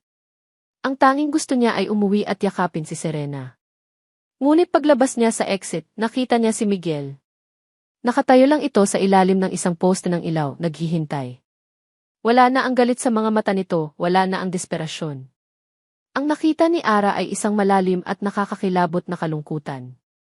Miguel, ano na naman to? Sabi ni Ara, ang boses ay pagod na. Hindi siya sumagot. Dahan-dahan itong lumapit at sa bawat hakbang niya, kumakabog ang dibdib ni Ara. Hindi ito huminto hanggang sa nasa harapan na niya ito. Wala pa ring salita. Dahan-dahan niyang itinaas ang kanyang kamay, at sa kamay na iyon ay isang manipis na brown folder. Basahin mo, Ara. Please, pakiusap ni Miguel, ang boses niya ay basag. Tiningnan ni Ara ang folder, pagkatapos ay ang mga mata ni Miguel. Nakita niya ang katotohanan doon. Isang masakit na katotohanan ang naghihintay sa kanya sa loob ng folder na iyon. Nanginginig ang kamay na kinuha niya ito. Hindi niya kayang basahin sa harap niya. Mabilis siyang tumalikod at naglakad papunta sa kanyang kotse. Pagpasok niya, isinara niya ang pinto at sumandal. Ang puso niya ay dumadagundong sa kanyang dibdib. Para siyang haharap sa isang berdugo. Dahan-dahan niyang binuksan ang folder. Ang unang pahina ay mga medical records mula kay Ike Santos. Nagtaka siya. Bakit may records ako sa kanya? Ang sumunod na pahina ay isang sulat kamay na nota. Patient's mother, Lorna Reyes, requested a separate consultation. Nanlamig ang kanyang mga kamay. Bakit hihiling si nanay ng hiwalay na konsultasyon? At pagkatapos ang huling papel. Ang pinakamaliit, ngunit pinakamabigat sa lahat. Isang resibo. Tiningnan niya ang pangalan, Lorna Reyes. Tiningnan niya ang petsa. October 14 na, 2015. Parang huminto ang pag-ikot ng mundo. Parang may isang malamig na kamay na dumakot sa kanyang puso at piniga ito ng buong lakas. Ang petsang iyon. Hindi niya kailanman malilimutan ang petsang iyon. Iyon ang araw na sinabi ni nanay na tinawagan niya si Miguel. Iyon ang araw na sinabi ni nanay na wala itong pakialam. Iyon ang araw na opisyal na namatay ang kanyang puso. Ang resibo ay patunay. Habang siya ay nasa bahay, umiiyak at durog, ang kanyang ina ay nasa klinika. Hindi para sa kanya, kundi para sa sarili nitong plano. Ang paghinga niya ay naging mabilis at mababaw. Ang paningin niya ay nanlalabo. Ang kasinungalingan. Hindi lang isang simpleng pagsisinungaling. Isang malawak at planadong panloloko. Hindi na niya naisip pa. Itinapon niya ang folder sa upuan sa tabi niya, binuhay ang makina ng kotse, at pinaharurot ito paalis ng parking lot. Naramdaman niya ang pagkahilo. Ang tanging nasa isip niya ay ang mukha ng kanyang ina. Pagdating niya sa bahay, bumukas ang pinto na parang sinipa. Dumiretso siya sa sala kung saan nagbabasa ang kanyang ina. Si Serena ay nasa silid nito, naglalaro. Ara! Anak! Anong nangyari? Gulat na tanong ni Lorna, napatayo. Hindi sumagot si Ara. Ibinagsak niya ang folder sa ibabaw ng lamisita. Ang tunog ay malakas at marahas. Ano to, Nay? Tanong ni Ara, ang boses niya ay nanginginig sa isang emosyon na hindi niya mapangalanan. Binuksan ni Lorna ang folder. Nakita ni Ara ang pagbabago sa mukha nito. Ang gulat. Ang pagkatakot. Ang pagkilala. Nang makita nito ang resibo, alam na ni Ara. Sabihin niyong hindi totoo to, sigaw ni Ara, ang mga luha ay nagsimula ng bumuhos na parang isang sirang dam. Nay, please. Sabihin niyong kasinungalingan lang to. Tumingin si Lorna sa kanyang anak, ang sarili niyang mga mata ay puno na rin ng luha. Wala nang pagtanggi. Wala nang pagtatago. Ang katotohanan ay nasa harapan na nila. Ara anak di. Hikbi ni Lorna, lumapit para hawakan siya. Huwag, sigaw ni Ara, umatras na parang napaso. Patawarin mo ako, anak, sabi ni Lorna, ang boses ay basag na. At doon, sinabi nito ang mga salitang tuluyang sumira sa mundo ni Ara. Ginawa ko lang iyon para sa'yo, anak. Para sa kinabukasan mo. Mahirap lang tayo. Ano ang ibibigay niya sa'yo? Isang estudyanteng walang pera. Gusto lang kitang protektahan. Ang bawat salita ay isang punyal na bumaon sa puso ni Ara. Ang proteksyon na sinasabi nito ay ang lason na pumatay sa kanya sa loob ng 8 taon. Sa sandaling iyon, bumukas ang pinto. Si Miguel, na halatang sumunod sa kanya, ay pumasok, ang mukha ay puno ng pag-aalala. Ara, di. Tumingin si Ara sa kanya. Pagkatapos ay sa kanyang ina. 2 tao. Ang lalaking akala niya inang iwan sa kanya, at ang babaeng tunay na gumawa nito. Sa kanyang isipan, sa gitna ng sakit at pagkalito, iisa na lang sila. Pareho silang nanakit sa kanya. Pareho silang nagsinungaling. Umatras siya, malayo sa kanilang dalawa. Ang pag-iyak niya ay naging isang sigaw. Isang sigaw na nanggaling sa kaibuturan ng kanyang kaluluwa. Sinungaling. Ang sigaw niya ay umalingaw sa buong bahay. Pare-pareho kayo. Tumingin siya sa kanila, ang mga mata ay puno ng isang sakit na hindi na kayang ilarawan pa. Umalis kayong lahat sa buhay ko. Ayoko nang makita kahit sino inyo. Ang sigaw ni Ara ay ang huling tunog na narinig ni Miguel bago siya tuluyang umalis sa bahay na iyon. Hindi dahil sa takot o galit, kundi dahil sa pag-unawa. Narinig niya ang sakit sa sigaw na iyon. Narinig niya ang pagguho ng isang mundong binuo sa kasinungalingan. At alam niyang sa sandaling iyon, ang huling bagay na kailangan ni Ara ay ang kanyang presensya. Ang mga sumunod na araw ay binalot ng isang mabigat na katahimikan. Para itong ang kalma pagkatapos ng isang malakas na bagyo, kung saan ang lahat ay wasak at ang hangin ay mabigat sa amoy ng pagkasira.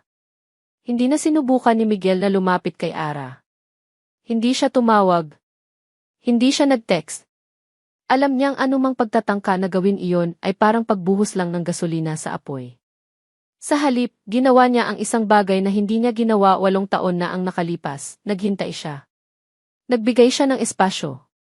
Ngunit ang pagbibigay ng espasyo ay hindi nangangahulugang pag-iwan. Isang gabi, pagkatapos ng kanyang shift, nagmaneho siya papunta sa subdivision kung saan nakatira si Ara. Huminto siya sa isang madilim na kanto, sapat lang ang layo para hindi siya mapansin, pero sapat ang lapit para makita ang bahay. Pinanood niya ang bintana ng silid ni Ara. May ilaw. Ibig sabihin, naroon siya. Buhay siya. Iyon lang ang kailangan niyang malaman. Pagkatapos ng ilang minuto, tahimik na niyang pinaandar ang kanyang sasakyan at umalis. Ginawa niya iyon gabi-gabi. Ito ang kanyang munting paraan ng pagbabantay. Sa ospital, nakiusap siya kay Nurse Patty, ang nurse na pinag-abutan niya ng manika noon. Patty, pwede bang isa pang pabor, sabi ni Miguel, ang boses ay seryoso. Huwag mong sasabihin kay Ara to, pero pwede mo ba siyang bantayan para sa akin? Nagtaka si Patty. Bantayan, Doth? Paanong bantay po? Hindi naman yung ACV, mabilis na paliwanag ni Miguel. Gusto ko lang malaman kung kumakain ba siya sa tamang oras. Kung okay lang ba siya? Nag-aalala lang ako. Mukhang ang lalim ng iniisip niya nitong mga nakaraang araw. Nakita ni Miguel ang pag-unawa sa mukha ni Patty. Ay, Doth. Napansin ko nga po. Ang tahimik ni Maam Ara. Sige po, Doth. Walang problema. Ako nang bahala. Update ko po kayo. Nagpasalamat si Miguel. Ito ay isang maliit na bagay. Ngunit para sa kanya, ito ay isang paraan para manatiling konektado, isang paraan para alagaan si Ara mula sa malayo. Ngunit alam niyang may isa pa siyang kailangang harapin.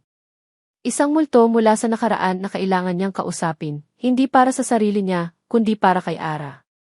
Isang hapon, nag-text siya. Tita Lorna, kailangan po nating mag-usap. Mangyaring sabihin niyo lang po kung saan at kailan. Hindi niya inaasahang sasagot ito. Ngunit pagkalipas ng isang oras, isang text ang dumating. Isang address ng isang maliit na kapihan malapit sa kanilang bahay. Pagdating ni Miguel sa kapihan, nakita niya si Aling Lorna na nakaupo sa isang sulok.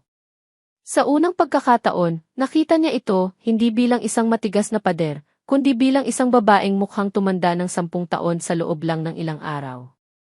Ang kanyang mga balikat ay nakakuba, ang kanyang mga mata ay pagod. Umupo si Miguel sa harap niya. Walang nagsalita sa loob ng ilang minuto.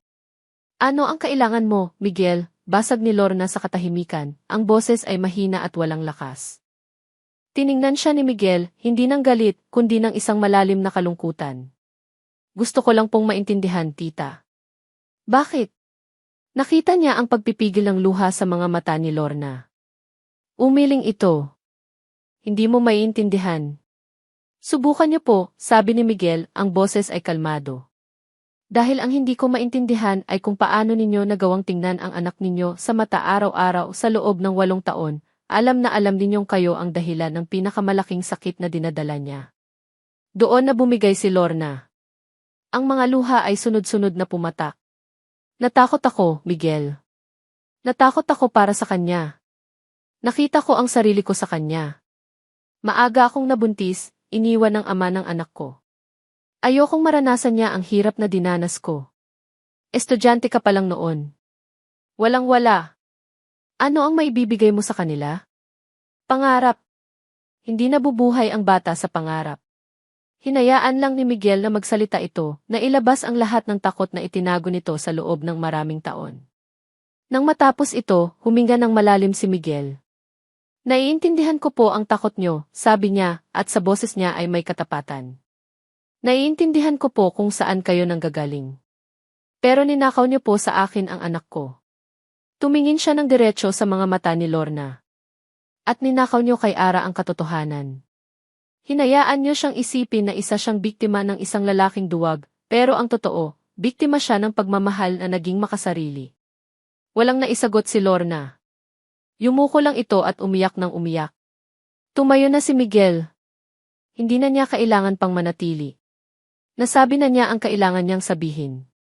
Hindi para manumbat, kundi para tuldukan ang isang kabanata ng kasinungalingan. Isang hapon, habang abala si Miguel sa kanyang opisina, nag-vibrate ang kanyang cellphone. Isang text message. Mula sa isang numerong hindi niya inaasahan. Mula kay Ara. Ang mensahe ay maikli at walang emosyon. Hindi ko masusundo si Serena mamaya. May emergency meeting. Pwede mo ba siyang sunduin sa school? Please. Kumabog ang puso ni Miguel. Ito ang unang pagkakataon. Ang unang senyales. Pumayag siya agad. Nang sunduin niya si Serena sa paaralan nito, ang tuwa sa mukha ng bata ay hindi maipinta. Sa loob ng kotse, masayang nagkukwento si Serena tungkol sa kanyang araw. At si Miguel, sa unang pagkakataon, ay naramdaman ang purong kaligayahan ng pagiging isang ama na nakikinig sa kanyang munting anghel. Tito Doctor, can we get ice cream? Tanong ni Serena, ang mga mata ay kumikinang. Ngumiti si Miguel. Siyempre. Basta secret lang natin kay Mama, ha? Yehey! It's our secret. Habang kumakain sila ng ice cream sa loob ng kotse, biglang tumahimik si Serena. Tumingin ito sa kanya, ang mga mata nito ay seryoso, puno ng isang tanong na tila matagal na nitong itinatago. Tito Doctor, sabi nito, ang boses ay maliit at mahina. Galit po ba si Mama sa akin? Ang simpleng tanong ay parang isang punyal na direktang tumusok sa puso ni Miguel. Nang ihatid ni Miguel si Serena sa bahay, sinalubong sila ni Ara sa may pintuan. Ang mukha niya ay pagod, ngunit may kaunting ginhawa nang makita ang anak na ligtas at masaya, may bahid pa ng tsokolete sa gilid ng bibig. Salamat, Miguel, sabi ni Ara, ang boses ay mahina at walang gaanong emosyon. Ito ang unang pagkakataon na tinawag niya ulit si Miguel sa pangalan nito nang hindi galit. Walang anuman, sagot ni Miguel. Hindi na siya nagtagal. Tumango lang siya at umalis, alam na sapat na ang araw na iyon. Nang gabing iyon, habang pinapatulog ni Ara si Serena, niyakap siya ng mahigpit ng kanyang anak. Mama, bulong ni Serena sa dilim. Itsan, sagot ni Ara, hinahaplos ang buhok nito. Si Tito Dr. Po, he's really nice. He bought me ice cream. Napangiti si Ara ng bahagya. Talaga? Anong flavor? Chocolate. But he said it's our secret. Kasi baka raw magalit ka. Nawala ang ngiti sa labi ni Ara. Bakit iisipin ni Serena na magagalit siya? Mama, sabi ulit ni Serena, ang boses ay maseryoso na ngayon. Sorry po. Kumunot ang noo ni Ara. Sorry for what, baby? Kasi po you're always sad. Tapos po, si Lola, she's also always sad. Tapos hindi na po kayo nag-uusap. Galit po ba kayo sa akin?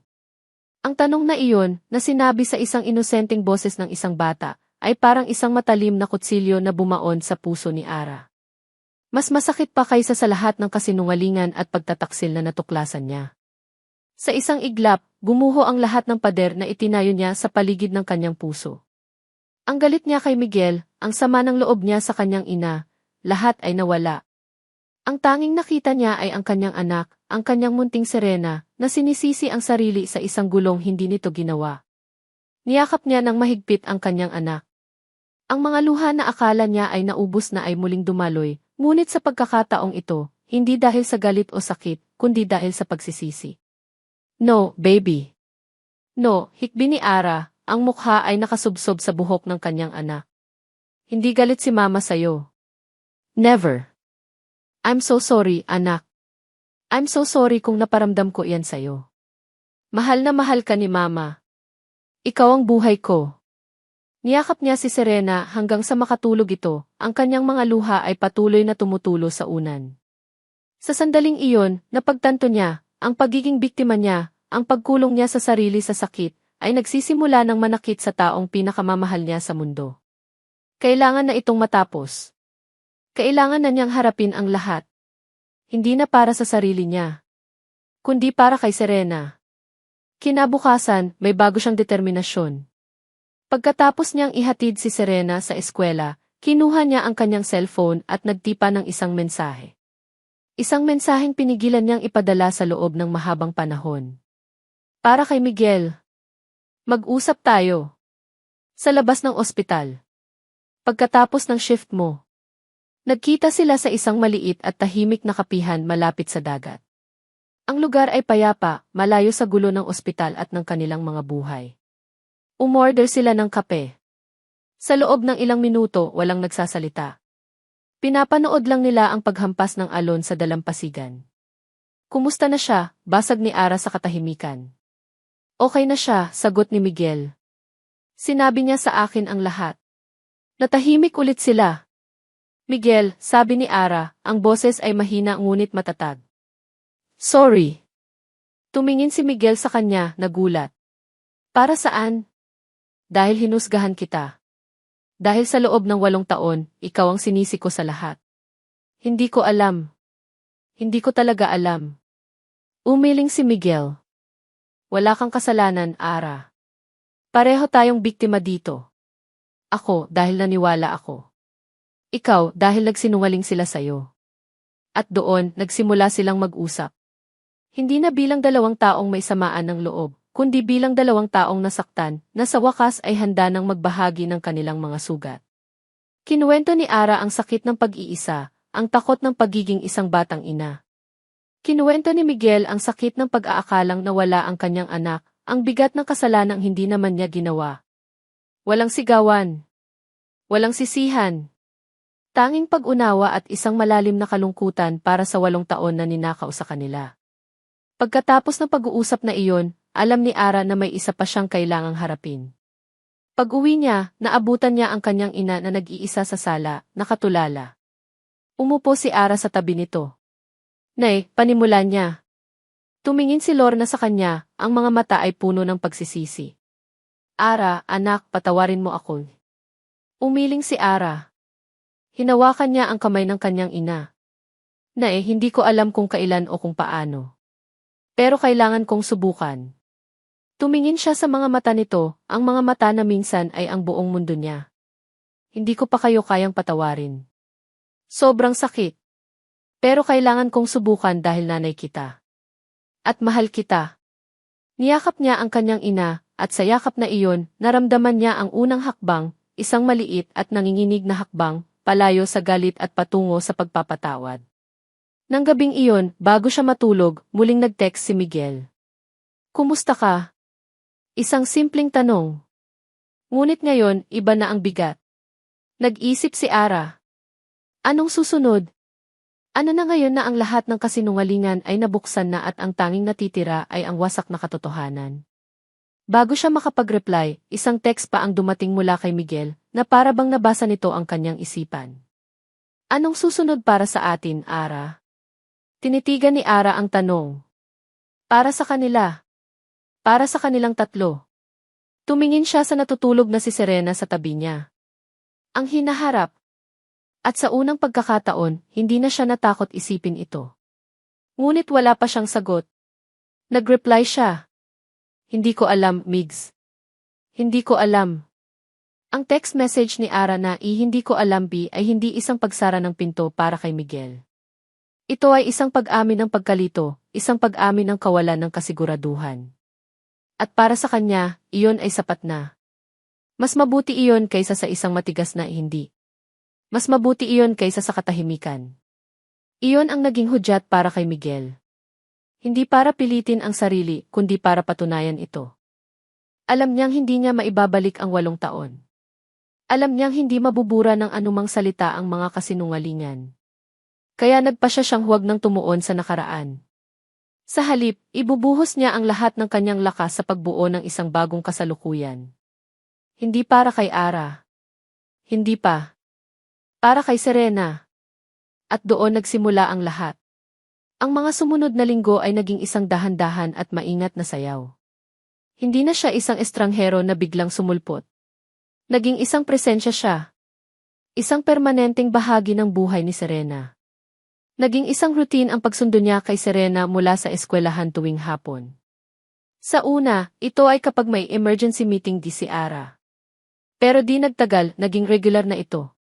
Hihintayin siya ni Serena sa gate, ang mukha ay nagliliwanag sa tuwa sa tuwing makikita ang kanyang kotse. Tito Doktor, sigaw nito, sabay takbo at yakap sa kanyang mga binti. At sa bawat yakap, nararamdaman ni Miguel ang paghilom ng isang sugat sa kanyang puso. Isang Sabado ng hapon, dinala niya si Serena sa isang parke.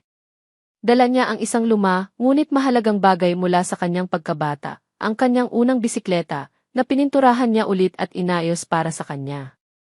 Wow! For me po, manghang tanong ni Serena. Para sa'yo talaga yan, sagot ni Miguel habang inilalagay ang helmet sa ulo nito. Oras na para matuto ang prinsesa. Ang buong hapon ay ginugol nila sa ilalim ng araw. Itinutulak ni Miguel ang bisikleta habang si Serena ay nanginginig sa takot at tuwa. Huwag mo po akong bibitawan, Tito Doktor, sigaw ni Serena. Hindi kita bibitawan. Pangako, sagot ni Miguel. At sa sarili niya, idinugtong niya, hindi na ulit. Pagkatapos ng maraming pagbagsak at pagtawa, sa huli, nagawa ni Serena na magbalanse at magpedal ng mag-isa sa loob ng ilang segundo. Ang sigaw ng tagumpay mula sa bata ay ang pinakamagandang musika na narinig ni Miguel sa buong buhay niya. Mula sa di kalayuan, sa bintana ng kanilang bahay, lihim na pinapanood ni Ara ang lahat. Nakikita niya ang pasensya ni Miguel. Nakikita niya ang walang halong saya sa mukha ni Serena. Nakikita niya ang isang eksenang pinangarap niya lang noon sa kanyang mga pinakamaligayang panaginip. At sa bawat tawa ng kanyang anak, nararamdaman niyang may isang piraso ng yelo sa kanyang puso ang natutunaw. Naging parte na rin ng kanilang routine ang pagbabasa ng bedtime stories. Kung hindi abala sa ospital, dumadaan si Miguel sa gabi para lang basahan si Serena. Naupo siya sa gilid ng kama, habang si Ara ay tahimik na nakatayo sa may pintuan, nagkukunwaring may inaayos, ngunit ang totoo'y nakikinig.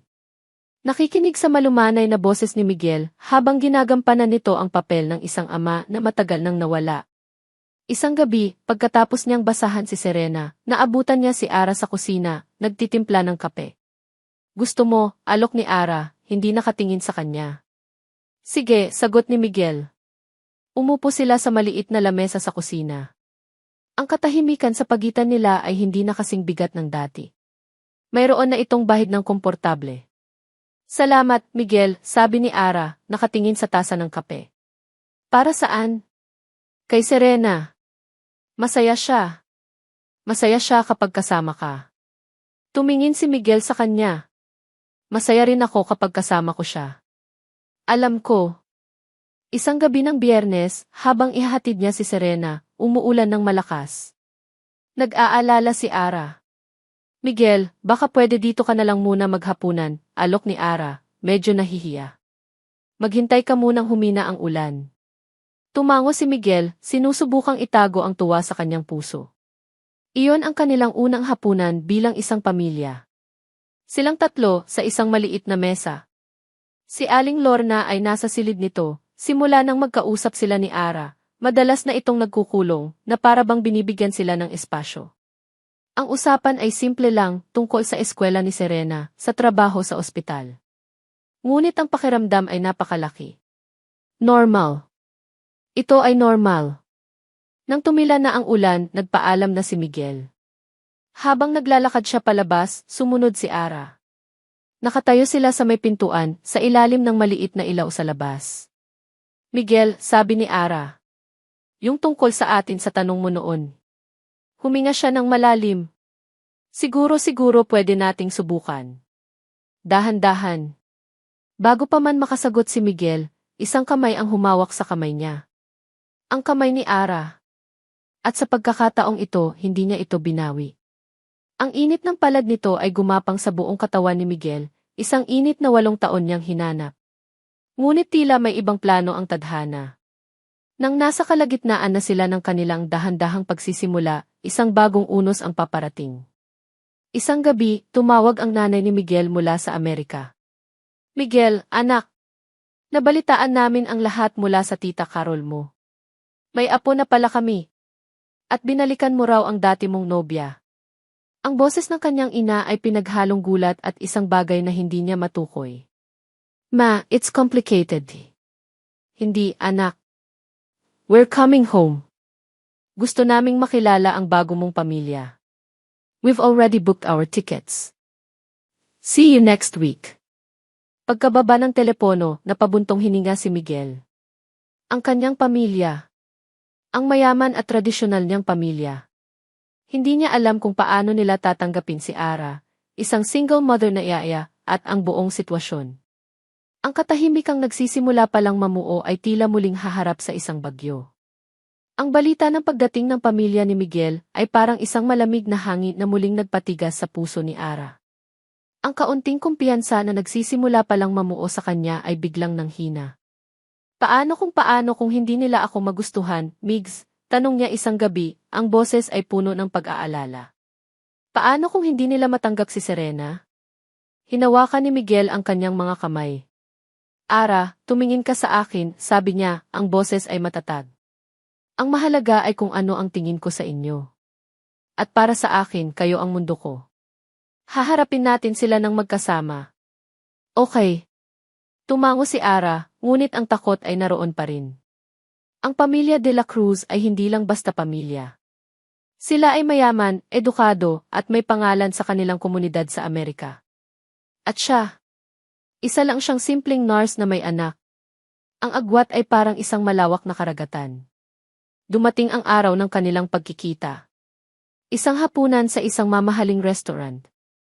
Sinalubong sila ng mga magulang ni Miguel. Ang kanyang ama, isang tahimik ngunit matalas na negosyante. Ang kanyang ina, isang eleganting babae na ang bawat kilos ay tila may sinusunod na pamantayan. Ang hapunan ay nagsimula ng may formalidad at kaunting awkwardness. Ang mga tanong ay ligtas at pangkalahatan. Ngunit naramdaman ni Ara ang mga mata ng ina ni Miguel na sumusuri sa bawat kilos niya, sa bawat sagot niya. So, Ara, panimula ni Empress de la Cruz, habang pinupunasan ng napkin ang kanyang bibig. Miguel told us about your situation. It must have been very difficult for you, raising a child alone. May kung anong nasa tono nito, isang halo ng awa at paghuhusga, na nagpatayo ng balahibo ni Ara. Ngunit sa halip na matakot, huminga siya ng malalim at sinalubong ang tingin nito. Mahirap po, ma'am, sagot ni Ara, ang boses ay kalmado at puno ng dignidad. Pero hindi ko po ito tinuring na isang situation. Tinuring ko po itong isang biyaya. Si Serena po ang pinakamagandang nangyari sa buhay ko. Nagulat ang ina ni Miguel sa kanyang sagot. Nakita ni Ara ang isang kislap ng respeto sa mga mata nito. Ngunit ang tunay na nagpabago sa lahat ay si Serena. Sa una, nahihiya pa si Serena. Ngunit ang pagiging masayahin at matalino nito ay hindi kayang itago ng matagal. Nagkwento ito tungkol sa kanyang mga paboritong libro, sa kanyang mga pangarap na maging isang pintor. At nang tanungin ito ng ama ni Miguel kung ano ang pinakagusto nito sa kanyang tito doktor, ang sagot nito ang tuluyang nagpalambot sa puso ng lahat. He taught me how to ride a bike, sabi ni Serena, na may malaking ngiti. And he promised he would never let me go. And he didn't. Sa mga salitang iyon, nakita ng mga magulang ni Miguel, hindi ang isang komplikadong sitwasyon, kundi ang isang purong pagmamahal sa pagitan ng isang ama at isang anak na matagal na pinaglayo. Ang hapunan ay natapos ng may mas magaan na pakiramdam. Hindi man isang buong pagtanggap, ngunit isang simula. Isang pagbubukas ng pinto. Makalipas ang isang linggo, dumating ang ikawalong kaarawan ni Serena. Naghanda si Ara ng isang maliit na salu-salo sa isang resort sa tabi ng dagat. Pamilya lang. Ang mga magulang ni Miguel ay nandoon. At sa isang sulok, tahimik na nakaupo ay si Aling Lorna. Nang maghihiwa na ng cake, kumuha si Ara ng isang slice. Nag-alinlangan siya sandali, pagkatapos ay lumakad papunta sa kanyang ina. Walang salitang sinabi, iniabot niya ang plato.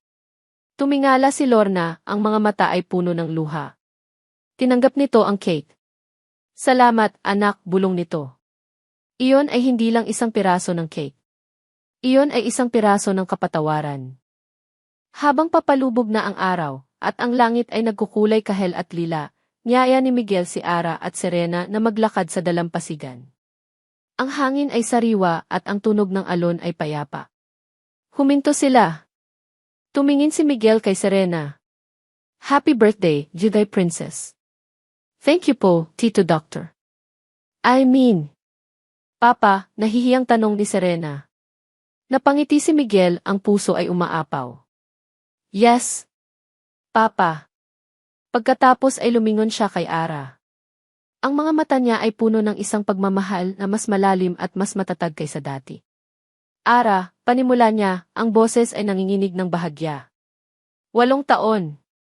8 taon ng sakit, ng kasinungalingan, ng mga pagkakataong nasayang. Hindi ko na maibabalik ang mga iyon. Dahan-dahan siyang lumuhod sa buhanginan, sa harap nilang mag-ina. Kinuha niya ang kamay ni Ara sa isang kamay, at ang kamay ni Serena sa kabila. Hindi ko maipapangako ang isang perpektong nakaraan. Pero maipapangako ko sa inyong dalawa ang lahat ng taon na darating.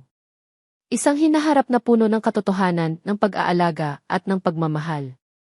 Inilabas niya ang isang maliit na kahon. Ara Reyes, will you marry me? Will you let me be a husband to you, and a full-time father to our daughter? Ang mga luha ay malayang dumaloy sa mga pisngi ni Ara. Tumingin siya kay Serena, na tumatango-tango, ang mga mata ay kumikinang sa tuwa. Pagkatapos, ibinalik niya ang kanyang tingin kay Miguel, ang kanyang si Migs. Ang lalaking bumalik mula sa nakaraan, hindi para manakit, kundi para maghilom.